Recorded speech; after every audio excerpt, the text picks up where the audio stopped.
मुलुंडमध्ये मेट्रोच्या बांधकामाचा स्लॅब कोसळलाय. दुर्घटनेत एकाचा मृत्यू, काही जण जखमी. भिवंडीचे माजी महापौर विलास पाटील यांना 4 दिवसांची पोलीस कोठडी. महापालिका निकालानंतर झालेल्या राड्या प्रकरणी कारवाई. दररोज विलिनीकरणाची चर्चा कशासाठी घाई करण्याचं कारण काय? दोन्ही बाजूच्या लोकांनी चर्चा केल्यावर एवढे मोठे निर्णय होतील.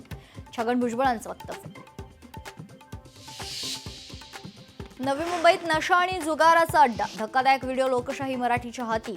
नवी मुंबई पोलिसांचाही अवैध धंद्यांना आशीर्वाद आहे का? सवाल उपस्थित. साखर कारखान्याच्या चेअरमनपदी सुनेत्रा पवारांच्या नावाची चर्चा. माळेगाव कारखान्याच्या चेअरमनपदी विराजमान होण्याची शक्यता.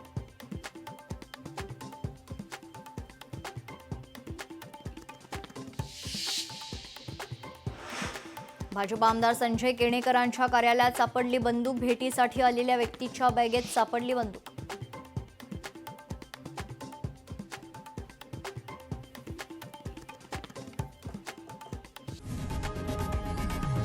लोकशाही मराठी ऐका, पहा, जागरूक रहा.